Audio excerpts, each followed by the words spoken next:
Hello everyone, it's Theme Park Avenue, I am Eric, and even though Iron Gwazi is not the hot discussion topic anymore, I'm going to talk about it anyway, because so many people have called it overhyped or overrated.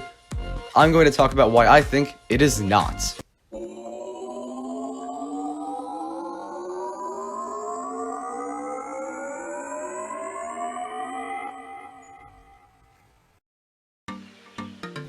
This is going to be an interesting one, but before we get into the video, make sure you subscribe to the channel so you know when new content comes out. I have a lot more on the way. Now to get into this topic. So Iron Gwazi officially opened about a month ago, a bit more. And of course, it was open a month before that for pass holders and Ace and all that. And at the time, people were getting off of it saying, this is the best roller coaster in the world. And I went on the ride February 13th. And after getting off, I thought it was the best in the world. So many people were saying it's the best. Better than Steel Vengeance and all of those others. And you have people who haven't ridden Iron Gwazi commenting things like, ever heard of Zadra, and you're wrong for liking it more than Steel Vengeance. And I see this all the time. People have told me it's crazy to think Iron Gwazi is better than so many roller coasters. And yeah, maybe it is. But I think I have good reason for it, and even though I'm just speaking off of my experience, maybe it implies to kind of the entire community that likes Iron Gwazi the most. So to sort of discuss where I feel about this whole thing, this is actually kind of a response to the Coastoons Coasteritis video, where he talked about hype and such. So Steel Vengeance, I rode that in 2019 the first time.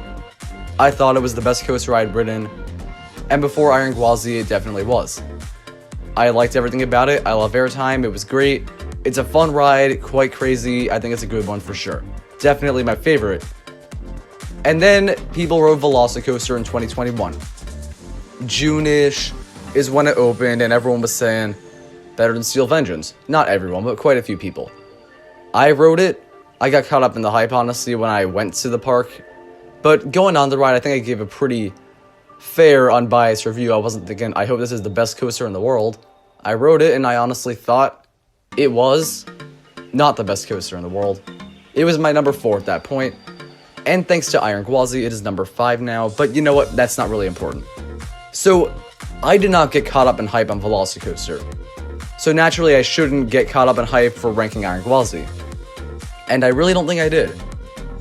When I went to the park, I went in expecting Iron Gwazi to be probably a top 10 coaster I'd been on, but the length and the lack of elements compared to Steel Vengeance, it seemed like there was no way it would be anywhere close. I really didn't go in thinking, wow, I want this to be the best in the world. Maybe I did want it to be, but I definitely didn't think it was going to be. And maybe having the lower expectations is also what caused me to be so blown away when it was better. But all of this, I really don't think I went in thinking, wow, it's been 2 years waiting, it's going to be so much fun, and because this is my home park, I'm going to love it the most. Because you know what? Cedar Point, I consider my home away from home park. I've gone very often, and I love it. Much more than Busch Gardens Tampa, actually. So I don't think there's really any bias in favor of Busch Gardens Tampa or Iron Gwazi going in. Just when I got off the ride for the first time, Iron Gwazi, I immediately decided it was a top 3 roller coaster. I know that might seem like a great conclusion to jump to for one ride, but you know what? I really felt, because it was so much of a what just happened experience, so crazy, and most of the moments for me were better than some of Steel Vengeance's best. I just thought it was definitely one of the best coasters I've been on. If I quickly go through how I feel about Iron Gwazi, I think the first drop might be top 3 in the world, and easily the best RMC drop I've done. The Outer Bank, it's definitely whippier than Steel Vengeance's, but it doesn't give quite as much airtime, in my opinion, so it's pretty much equal. And then there's the Death Roll. I hear so many people now calling it disappointing, overhyped, but it is my favorite version I've ever experienced. And I can see where Iron Gwazi being my favorite's debatable, but for Death Roll being the best inversion I've done, for me that is not debatable. Because it pushes you into your seat in a way I've never really felt on an inversion like that. And it's just such a fast element that also seems to go on for a really long time.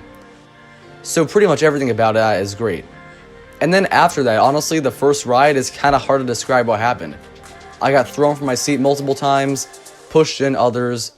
The pacing never let up, absolutely relentless. So overall, Iron Gwazi, for the intensity, pacing, and honestly the comfortability of the restraints. I don't know why, I just did not have the shin guards bothering me at all on that compared to Steel Vengeance. And the airtime didn't hurt as much, so I actually liked it a lot more in that regard.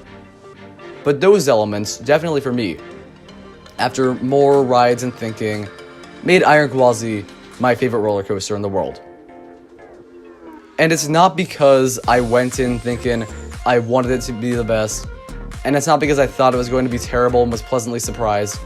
I really thought about this, because maybe some people always want to ride the best coaster next, but I like to hold on to my number one.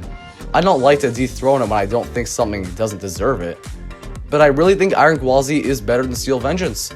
If I could only ride one more again, even though it's been longer since I rode Steel Vengeance, only by a few months though, and even though I've gotten pretty much similar experiences with them, I would definitely take Iron Gwazi. And I swear, it's not because of any sort of bias, and I think that's really the point I want to make. The people riding Iron Gwazi, if they have it at number one, chances are it's because it's their favorite roller coaster, and it's not because of hype. Because let's be honest, the hype was dying down for Iron Gwazi a long time before it opened.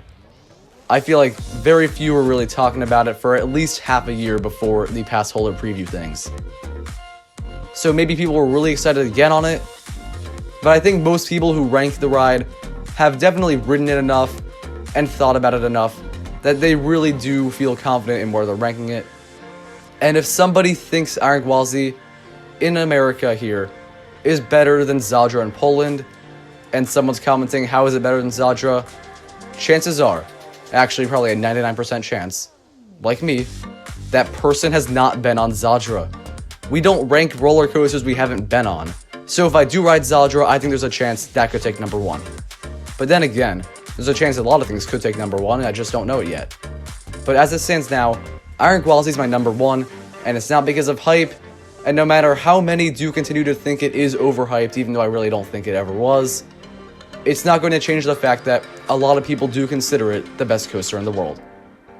Thank you for watching. I hope you enjoyed this one. I know it was a bit more ranty than most of my content, but I did kind of want to get this point across because I feel like Iron Gwazi is getting a little bit of flack just because people like it. Honestly, it's turning into Steel Vengeance in that regard. Subscribe to the channel for more content. Like the video if you enjoyed. I'll see you next time.